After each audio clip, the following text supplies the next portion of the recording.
네, 안녕하세요. 중국 공산당 인민해방군, 글로벌리스트 흑막 세력, 악마의 내러티브 사제들, 이 세 집단으로 이루어진 삼각편대에 대해 전 세계 가치주권 애국 민중들이 벌이고 있는 투쟁을 매일매일 전해드리는 세뇌탈출입니다. 오늘은 미국에서 벌어지고 있는 이제 그 국경 위기, 그 다음에 바이든의 정말 참 눈 뜨고 못 봐줄 그런 기자회견과 그것이 의미하는 정치 위기, 이런 것들을 중심으로 말씀 올리도록 하겠습니다. 먼저 잘구독료 부탁 말씀 여쭙니다. 신한은행 140-012-108493 주 백모 프로덕션입니다. 참으로 어려울 때인데도 변함없이 도와주셔서 백모 세뇌 탈출 꾸준히 진행하는데 별 무리 없습니다. 감사합니다. 이 바이든 기자회견이 금요일 날 있었죠. 3월 26일. 근데 이게 이제 취임 후에 그러니까 거의 60일이 지나서 처음으로 열리는 솔로 기자회견입니다. 솔로 기자회견인데 눈으로 못 봐줄 참 비참한 상황입니다. 한번 직접 보시죠. 한 10곡지에 걸쳐서 그 기자회견의 이모저모를 다뤄봤습니다. 기본적으로는 말이 우물우물합니다. 우물우물합니다. 이게 무슨 말 하는지 잘 모르겠어요. 한번 직접 보세요. So the best way to get something done, if it holds near and dear to you that you like to be able to, anyway, we're going to get a lot done. 무슨 말인지 모르겠어요. 이게 미국 대통령이 지금 바이든이 미국의 최연로 대통령인데 미국 대통령이 말을 이렇게 우물거린다는 게 이게 보통 일이 아닙니다. 이제 이 정도는 약과고요. 다른 걸 한번 또 보시면은 바로 느낌이 또 오실 겁니다. And so I'm convinced that we'll be able to stop this because it is the most pernicious thing. This makes Jim Crow look like Jim Eagle. 짐 크로우를 짐 이글로 보이도록 만든다. 이런 표현이 영어에 없어요. 그러니까 혼자서 지어낸 어떤 자기 나름대로는 그게 무슨 관용적 표현이라고 지어낸 건데 이 말버릇이 이게 전형적인 이제 그 치매 환자 말버릇입니다. 자기 혼자 어떤 코드 체계를 만드는 거죠. 그것은 돌숟가락을 가방이라고 여기는 겁니다. 그런 표현인데 돌숟가락을 가방이라고 한다. 우리 한국말에 그런 말이 어떤 관용적 표현이 없잖아요. 관용이라 그럽니다. 그럴 때 꿰뚫을 관자에 사용할 용자, 관용어죠. 관용적 표현이 없는데 이 자기 마음대로 관용적 표현이랍시고 말을 하는 거예요. 짐 크로우를 짐 이글이라고 말하는 것 같습니다. 이게 전형적인 이 치매 화법입니다. 또 이제 보시죠. 이거 뭐 잠깐만요. 오케이. 뭐 죄송합니다. 좀 이게 어디 있더라? 뭐 이 말로 한 몇십 초가 가요. 한번 직접 보세요. Okay, hang on. Sorry. Oh, Singman, Miss Kim. Okay, where am I here? Let me see. 아마 김승민이라는 한국계 여기자가 있었나 봐요. 거기에. 그러니까 이 지금 나중에 다시 한번 보여주지만 바이든이 이 그 실시간 대화형 그 기자회견 하지 않았습니다. 미리 질문지를 받았어요. 그러니까 이 질문지 다음번 질문지는 어딨나? 잠깐만 기다려보세요. 어딨더라? 승민 우리 김승민 기자님 이거예요. 지금 이게 연출이 그게 된 겁니다. 그게 드러난 겁니다. 그러니까 다음번 기자 질문이 뭐였나? 그 질문지조차 못 찾고 있는 상황이에요. 이게.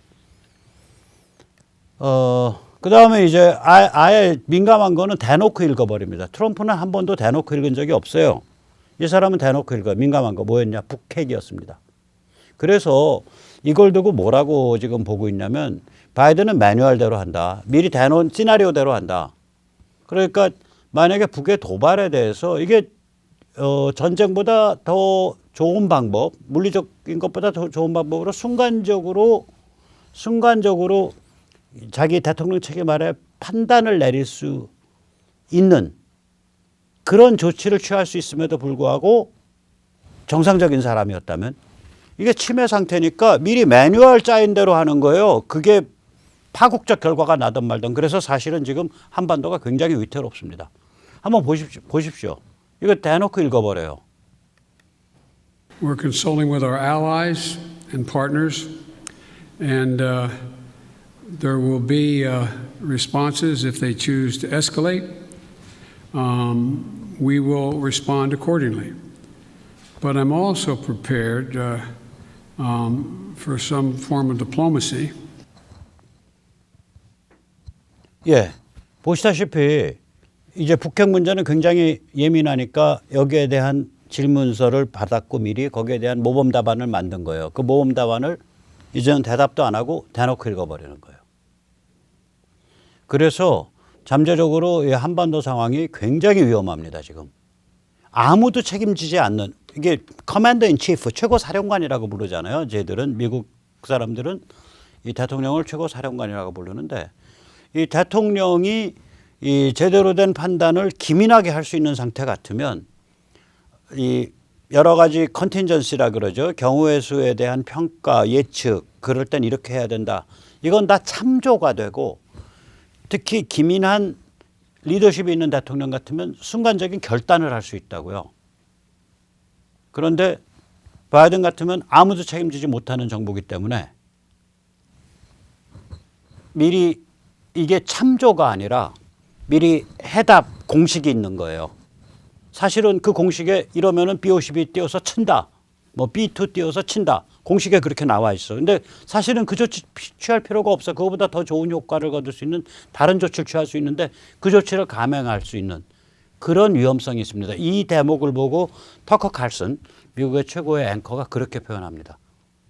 이거 북한 너희 조심해야 된다. 이자들은 아무도 책임지지 못하기 때문에 미리 만들어 놓은 답안지에 따라서 기계적으로 반응한다. 너희 조심해라. 터커 칼슨이 그 말을 하더라고요. 그 다음에 이제 아주 뻔뻔하게 뭐라 그럴까요? 그냥 태연히 얘기를 하는데 이게 무슨 얘기냐면 문맥이 지금 이제 국경 위기가 이제 어마무시하게 진행되고 있습니다. 이제 그 남부 국경에서.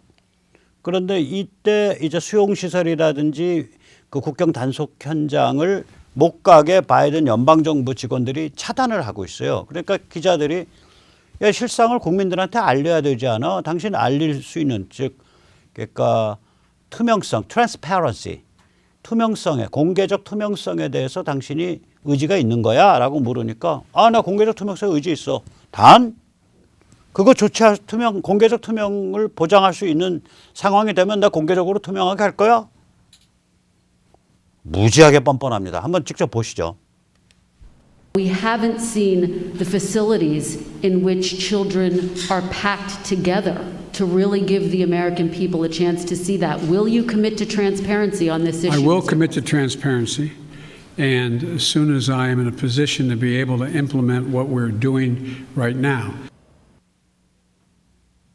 보셨죠? 그러니까 무슨 말씀드리고자 하는 거냐면은 공개적 투명성을 지금 당신이 의지가 있냐 물으니까 I will commit to. 그러니까 나는 공개적 투명성으로 할 것이다. 미래형으로 해놓고 단지 지금 하고 있는 조치들이 특정한 조건이 돼야 그 다음에 공개적 투명할 거다. 이 정도 되면 거의 이제 깡패 생각이 나는데요. 우리가 이제 자동차 이제 깡패가 모는 차가 뒤에 와서 제 차를 추돌을 했단 말이야. 그래가지고 내가 탁 내리면서 인상을 팍 쓰니까 거기 이제 이런 아야가 내리면서 딱 한단 말이야. 그 내가 좀 받았네. 미안하네. 그런데 뭐 빨리 가. 이거랑 같은 화법이거든요. 이게 화법 자체가. 조폭 화법이라고 이게. 아, 공개적으로 투명하게 할게요. 단지 그 전에 저희 지금 취하고 있는 조치들이 좀 모양을 갖춘 다음에 할 겁니다. 굉장히 지금 살벌한 화법을 쓰고 있어요.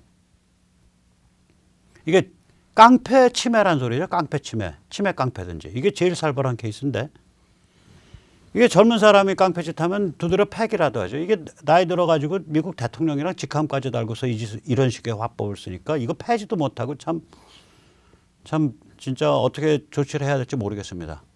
이 와중에 이제 기자가 바이든 보고 2024년에 지금 출마하실 겁니까? 라고 물어요.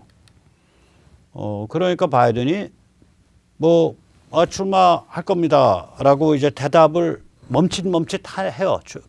하기 전에 멈칫멈칫 하려니까 기자들이 쫙 달라붙어 가지고 또는 우우 소리 지르면서 달라붙어요. 그 대목이 하나 있는데 지금 이 미국 쪽 해설에 의하면 그 우우 소리 낸 것 중에 하나가 카말라 해리스라는 그런 얘기가 있습니다. 내부에서도 저 영감 저거 2024년에 출마하겠어? 라는 게 사실상의 이 공유되어 있는 이제 그 정서라는 거죠. 한번 직접 보세요. Have you decided whether you are going to run for re-election in 2024? You haven't set up a re-election campaign yet, as your predecessor had by this time.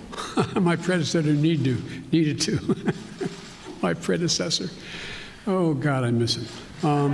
No, an answer is yes. My plan is to run for re-election. That's my expectation. 아까 여기서 답은 예스입니다. 그 직전에 이게 그 소음이 나와요. 뭐 질문하는 소리랑 같이. 말 피해서 도망가려 그러니까. 그 직전 직후에.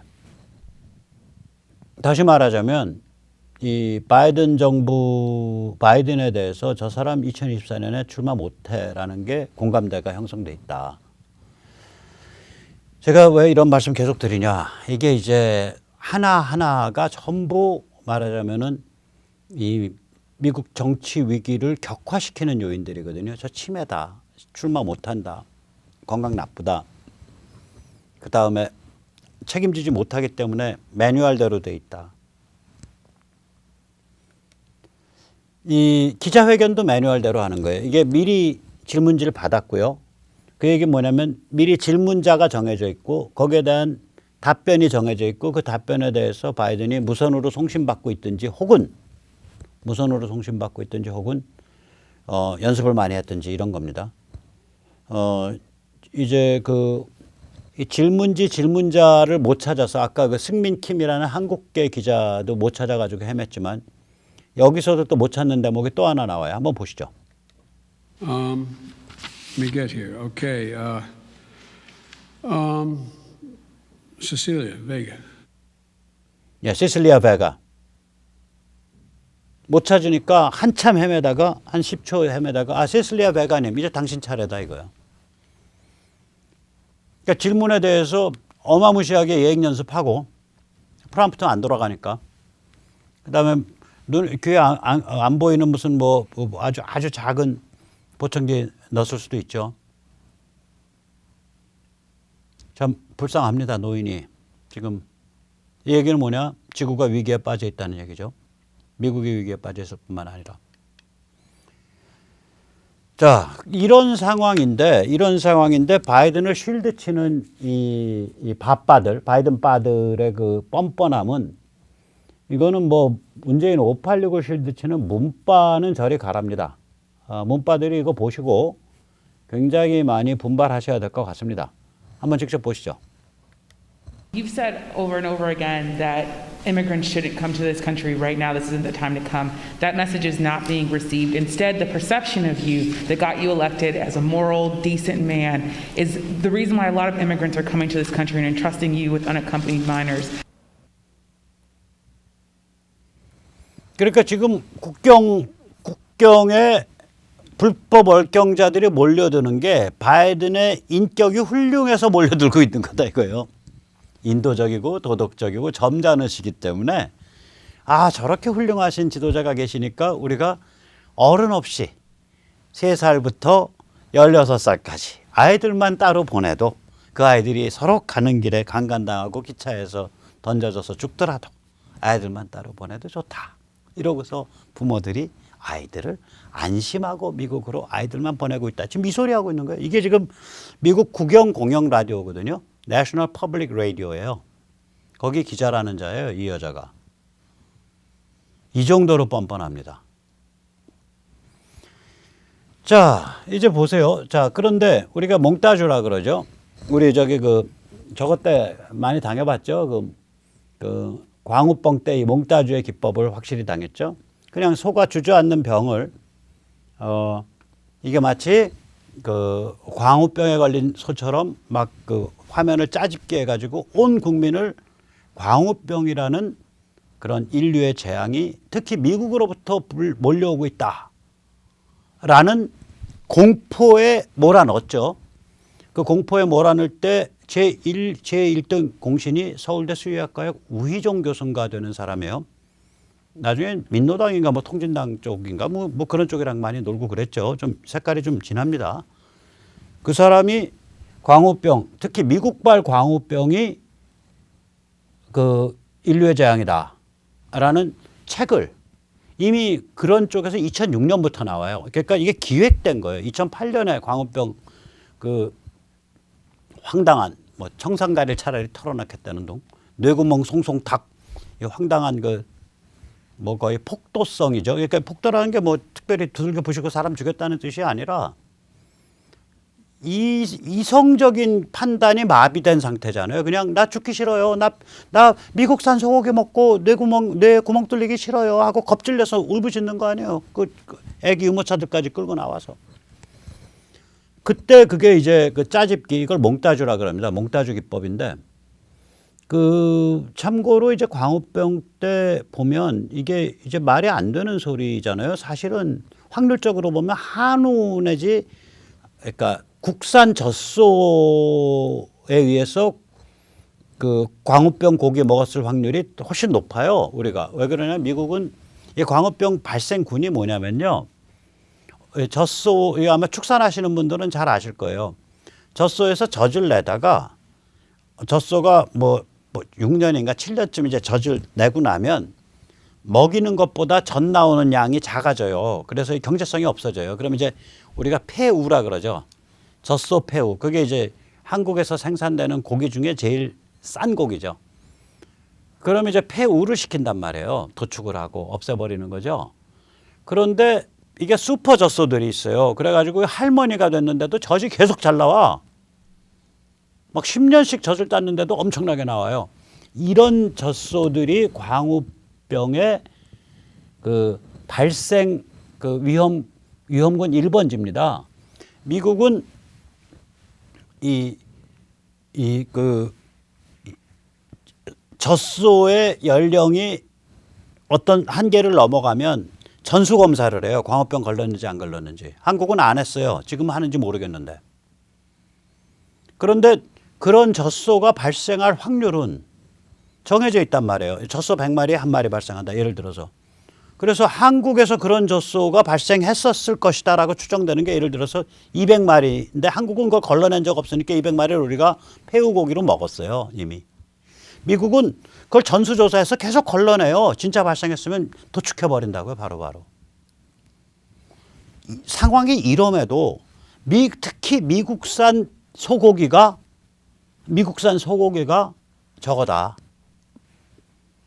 광우병이다. 이래버리니까 이거 앵거스랑 젖소도 구별 안 하고 유구와 젖소는 구별해 줘야 될 거 아니에요. 미국산 고기 수입할 때. 유구, 젖소 순놈, 젖소 젖잔 암놈. 그래서 구별해서 젖소 순놈, 젖소 유구 이쪽은 보통 2년 3년 안에 잡으니까 여긴 광우병이 안 걸린다고요. 유구들은 오래 기르면은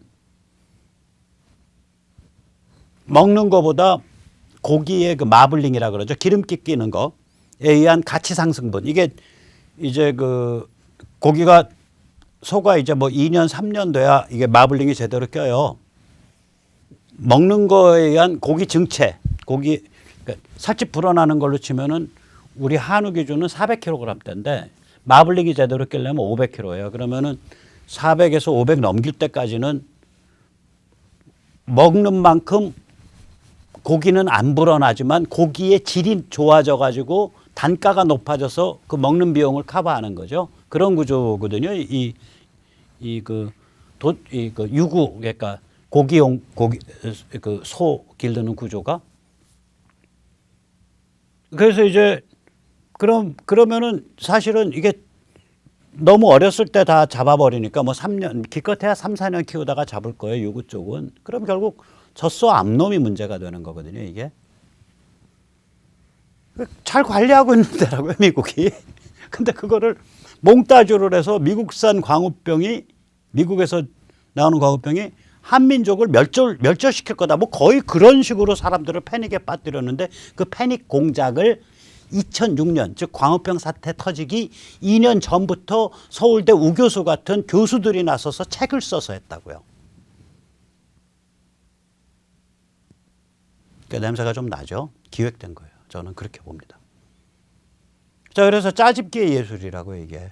짜집기의 예술인데 그때 그 짜집은 분이 아마 저기 사장 되시지 않았나? 문재인 정부 들어와서 그 PD 뭐 사장인가 고급 임원 됐죠. 그 방송국에. 자, 바이든이 앞에처럼 이렇게 개긴 거는 제대로 된 정직한 그 영상이고요. 이거 짜집기 하면 아주 팔팔하게 날아다니는 그럴싸한 대통령의 모습이 연출됩니다. 두 꼭지 보겠습니다. 먼저 코로나 백신에 대해서 바이든이 씩씩하게 말하는 듯하게 연출된 짜집기를 보겠습니다. At his first press conference since taking office, President Biden laying out a new target for COVID vaccinations, 200 million shots in his first 100 days. I know it's ambitious, twice our original goal, but no other country in the world has even come close, not even close to what we are doing. I believe we can do it. 자, 이렇게 짜집어 버리면 아까 말 우물우물하고 헤매던 거는 싹 없어지죠. 이 짓을 하고 있는 거예요, 지금. 빅미디어가 이 짓을 하고 있습니다. 자, 그 다음에 또 이 바이든이 지금 국경 위기에 대해서 이 국경 위기는 계절적인 거야. 이거는 지금 그 이른 봄에 그 서늘한 기후가 아주 좋기 때문에 더워지기 전에 대량으로 밀려들고 있는 건 계절적인 위기일 뿐이야. 뭐 이렇게 얘기하는 건데 이것도 씩씩하게 말을 합니다. 이거 아마 준비 많이 했을 거예요. 왜냐하면 아까 말한 그 코로나 백신 이것도 준비 많이 했을 거고 이것도 준비 많이 했을 거고 굉장히 많이 리허설을 했을 거예요. 왜 그런 질문이 분명히 있으니까. 한번 직접 보시죠. 얼마나 잘 짜집었는지. He insisted the surge is seasonal as smugglers take advantage of cooler winter weather. Does anybody suggest that there was a 31% increase under Trump because he was a nice guy and he was doing good things at the border? That's not the reason they're coming. 이렇게 짜집습니다. 참 흉악한 짓이 저질러지고 있죠. 국민을 완전히 개돼지 우민화시키는데 우리로 치면 조중동 KBS, MBC 이렇게 SBS 이게 나서가지고 가장 훌륭한 역할을 하고 있는 그런 상황이라고 비유할 수 있겠습니다. 자, 이런 상태에서 이제 린지 그레엄, 꾼이죠.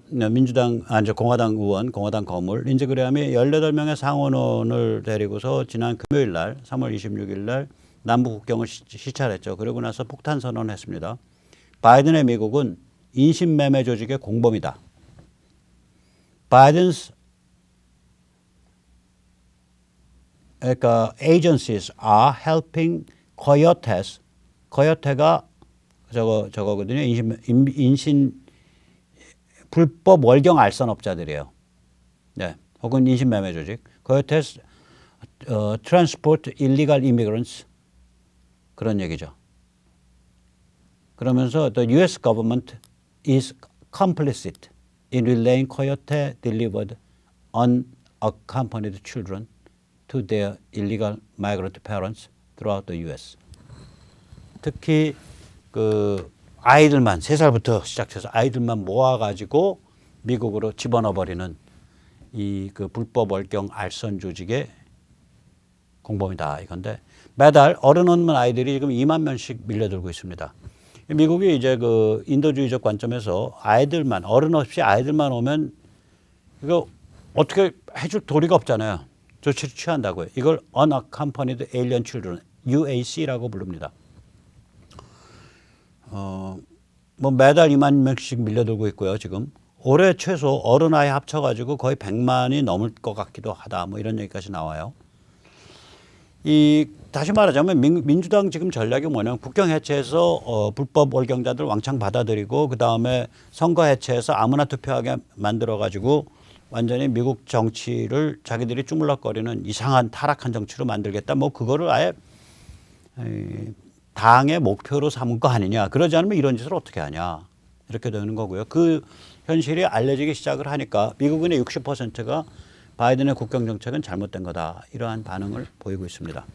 이 와중에서 14개 주가 그 이민자의 경제 자립 능력 증명을 위한 소송을 들어갔습니다. 이게 이제 이민자가 미국 사회에 이제 제도, 특히 복지 제도에 부담이 된다. 이걸 퍼블릭 차주라고 부릅니다. 차주가 그 부담이란 뜻입니다. 퍼블릭은 공공부문, 복지부문.